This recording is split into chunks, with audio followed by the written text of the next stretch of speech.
আলা রাসূলিল্লাহ ওয়া বা'দ।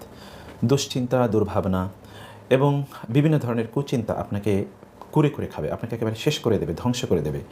এমনকি আপনি বৃদ্ধ হয়ে যাবেন। আল্লাহ তাআলা বলেছেন ওয়া বিয়াদ্দাত আইনাহু মিনাল হুজন, অর্থাৎ দুশ্চিন্তার কারণে তার চোখগুলো অন্ধ হয়ে গিয়েছে, তিনি বৃদ্ধ হয়ে গিয়েছেন, অনেক দুর্বল হয়ে গিয়েছেন। এই জন্য রাসূলুল্লাহ সাল্লাল্লাহু আলাইহি ওয়াসাল্লাম আল্লাহর কাছে অনেক অনেক বেশি দোয়া করতেন, দুশ্চিন্তা যেন তাকে পেয়ে না বসে। আল্লাহর রাসূল সাল্লাল্লাহু আলাইহি ওয়াসাল্লাম আল্লাহর কাছে দোয়া করতেন, আল্লাহুম্মা ইন্নী আউযু বিকা মিনাল হাম্মি ওয়াল হাযান অথবা ওয়াল হুজন, অর্থাৎ হে আল্লাহ, আমি অতীত নিয়ে এবং ভবিষ্যৎ নিয়ে দুশ্চিন্তা করা থেকে আপনার কাছে আমি আশ্রয় প্রার্থনা করছি। রাসূলুল্লাহ সাল্লাল্লাহু আলাইহি ওয়াসাল্লাম আল্লাহ সুবহানাহু ওয়া তাআলার কাছে মিনতি করতেন যেন দুশ্চিন্তা তাকে পেয়ে না বসে। এই জন্যে দুশ্চিন্তা করবেন না। কিছু কিছু বিষয়ে আপনি দুশ্চিন্তা যদি করেন তাহলে আপনার নিজেরই বরং আপনি ক্ষতি করবেন। এই জন্যে সালফে সালেহিন তারা 3টি বিষয় যেন আপনি দুশ্চিন্তা না করেন তারা আপনাকে নাসিহা প্রদান করেছেন। একটি হচ্ছে যে আপনি দারিদ্র্য নিয়ে দুশ্চিন্তা করবেন না, অর্থাৎ আপনি গরিব, আপনার অর্থ সম্পদ কম, ইত্যাদি নিয়ে আপনি দুশ্চিন্তা করবেন না।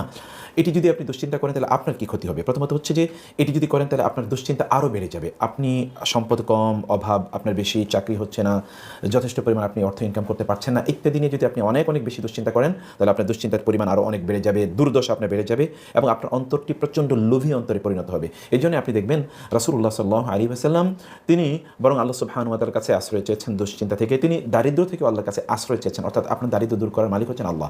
এবং তিনি আমাদেরকে জানিয়েছেন আল্লাহ সুবহানাহু ওয়া তাআলা যে আশ-শাইতানু ইয়াইদুকুমুল ফাকরা ওয়া ইয়া'মুরুকুম বিল ফাহশা অথবা ইয়া'মুরুকুম বিসু, যে শয়তান তোমাদেরকে দারিদ্র্যের ভয় দেখায় এবং তোমাদেরকে অশ্লীল খারাপ কাজ অথবা মন্দ কাজে তোমাদেরকে উদ্বুদ্ধ করে। আপনি দুশ্চিন্তা নিয়ে আপনি যদি অভাব নিয়ে চিন্তা করেন তাহলে আপনি অন্যায়ভাবে, হারাম পথে, বিভিন্নভাবে, অনৈতিকভাবে আপনি অর্থ ইনকাম করার চেষ্টা করবেন। এটি আপনার দুনিয়াও শেষ করে দেবে এবং আখিরাতকেও শেষ করে দেবে। বরং আপনি আল্লাহর উপর তাওয়াক্কুল করুন। আপনার অর্থনৈতিক অভাব দূর করার মালিককে মহান আল্লাহ সুবহানাহু ওয়া তাআলা, তার উপর তাওয়াক্কুল করুন, তাকে ভয় করুন, সর্বান্তকরণে ইস্তিগফার করতে থাকুন এবং দুরূদ পড়তে থাকুন। তাহলে আল্লাহ তাআলা আপনার অভাব বা ভয় দূর করে দেবেন ইনশাআল্লাহ। দ্বিতীয় যে বিষয়টিটা হচ্ছে যে আপনার উপর কেউ জুলুম করেছে, এটি নিয়ে কখনো দুশ্চিন্তা করবেন না। তাহলে আপনার অন্তরটি প্রচণ্ড হিংসুটে, প্রচণ্ড প্রতিশোধ পরায়ণ এবং আপনার অন্তর সর্বদা মানুষের কীভাবে বা অন্যের কাছ থেকে আপনি কীভাবে প্রতিশোধ নিতে পারবেন এই দুর্ভাবনায় আপনি লিপ্ত থাকবেন। এই জন্যে সালফে সালেহিন তারা বলতেন যে মানুষকে ক্ষমা করে দিন। সে ব্যক্তি যদি ক্ষমা পাওয়ার যোগ্য নাও হয়, কিন্তু আপনার তো শান্তি পাওয়া দরকার আছে। আপনি যদি কারো জুলুম নিয়ে সর্বদা চিন্তা করতে থাকেন তাহলে আপনি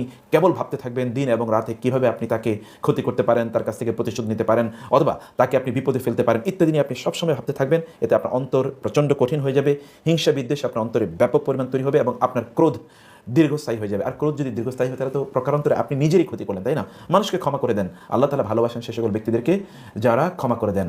আল্লাহ সুবহানাহু ওয়া তাআলা ক্ষমাকারীদেরকে ভালোবাসেন। ওয়াল্লাহু ইউহিব্বুল মুহসিনিন ওয়াল কাযিমিনাল গায়যা ওয়াল আফিনা আনিন নাস ওয়াল্লাহু ইউহিব্বুল মুহসিনিন, যারা তাদের রাগকে, ক্রোধকে সংবরণ করে এবং মানুষকে ক্ষমা করে দেয়।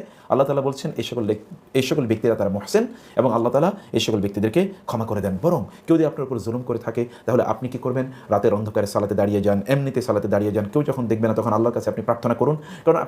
কারণ আপনি জানেন যে মাজলুমের দোয়া এবং আল্লাহ সুবহানাহু ওয়া তাআলার মধ্যখানে কোনো ব্যবধান থাকে না, বরং এটি মেঘমালার উপরে উঠিয়ে নিয়ে যাওয়া হয় এবং আল্লাহ সুবহানাহু ওয়া তাআলার দরবারে সরাসরি তা কবুল হয়ে যায়। মাজলুম সে কাফের নাকি মুশরিক, নারী নাকি পুরুষ, নাকি ছোট নাকি বড়, এগুলো কোনোটাই দেখার বিষয় নয়। মাজলুমের দোয়া আল্লাহ তাআলার কাছে এভাবে কবুল হয়ে যায়। ফলে আপনি আল্লাহর কাছে চান, আল্লাহ সুবহানাহু ওয়া তাআলা তো প্রতিবিধান করা মালিক, তাই না? আর তৃতীয় বিষয় হচ্ছে যে আপনি দুনিয়ায় দীর্ঘদিন বেঁচে থাকবেন, এটি নিয়ে কখনোই স্বপ্ন দেখবেন না। যদি আপনি এই প্রত্যাশা করতে থাকেন, এরকম স্বপ্ন দেখতে থাকেন যে আপনি অনেক দিন এই দুনিয়াতে বেঁচে থাকবেন, তাহলে কি হবে? তাহলে আপনার জীবনটা নষ্ট হয়ে যাবে। আপনি তখন আল্লাহর কাছে ফিরে আসার মতো যে প্রেরণা, অনুপ্রেরণা, এগুলো আপনি কখনোই পাবেন না। বরং আপনি নেক আমল করবেন না, নেক আমল করা আপনি ছেড়ে দেবেন। আপনি মনে করবেন আরও তো অনেক দিন বেঁচে থাকবো, তাহলে আমি পরে গিয়ে ভালো কাজ করব। এবং এর মাধ্যমে শয়তান আপনার অন্তর থেকে আল্লাহ তাআলার ভয়, আল্লাহর ভালোবাসা, আখিরাতের প্রস্তুতি এবং ইবাদতের প্রতি আপনার যে আগ্রহ অথবা ইবাদতের যে তৃপ্তি, পরিতৃপ্তি, মজা, এগুলো সব আপনার অন্তর থেকে তুলে দেবে। এই জন্য ইয়াহুদীদের ব্যাপারে আল্লাহ সুবহানাহু ওয়া তাআলা বলেছেন যে তারা ইয়াওয়াদ্দু আহাদুহুম লা ইউআম্মারু আলফা সানা ওয়া মা হুয়া বিমুজাহজিহি মিনাল আযাবি আন ইউআম্মার, তারা যদি 1000 বছর বেঁচে থাকে তাহলে তারা জাহান্নাম থেকে বাঁচতে পারবে না। বরং আপনি যত বেশি বেঁচে থাকবেন তত আপনার দায় বাড়বে। বরং আমরা দেখতে পাই সালফে সালিহিন তারা আল্লাহ সুবহানাহু ওয়া তাআলার কাছে তারা তাদের হায়াতের মধ্যে বারাকা কামনা করতেন। আপনি 1000 বছর বেঁচে আছেন কিন্তু আপনি এমন কোনো কাজ করতে পারলেন না যেটি আপনার মৃত্যুর পরে লোকেরা স্মরণ করবে। তার চেয়ে কি এটি উত্তম না যে আপনি যতদিন বেঁচে থাকেন ততদিন এমন কিছু কাজ করুন যে আপনার মৃত্যুর পরেও লোকেরা আপনার জন্য দোয়া করবে, আপনাকে ফিল করবে, অথবা আপনার মৃত্যুর পরে সাদকায়ে জারিয়া হিসেবে আপনার আমল নামায় সওয়াব ঢুকতে থাকবে। সেটি কি কল্যাণকর নয়? বরং আমাদের এইরকম কল্যাণকর জীবনযাপন করার জন্য আল্লাহ তাআলা আমাদেরকে তৌফিক দান করেন। এই জন্য এই জন্য আমরা নাসিহা আপনাদেরকে করছি যে 3টি বিষয়ে আপনি দুশ্চিন্তা করবেন না। দারিদ্র্য নিয়ে দুশ্চিন্তা করবেন না, কে আপনার উপর জুলুম করে সেটি নিয়ে দুশ্চিন্তা করবেন না, এবং দুশ্চিন্তা করবেন না যে আপনি অনেক দিন বেঁচে থাকবেন, এগুলো নিয়ে আপনি আশা প্রত্যাশা করবেন না। তাহলে আপনি সুখময় জীবন যাপন করতে পারেন। আল্লাহ আমাদেরকে তৌফিক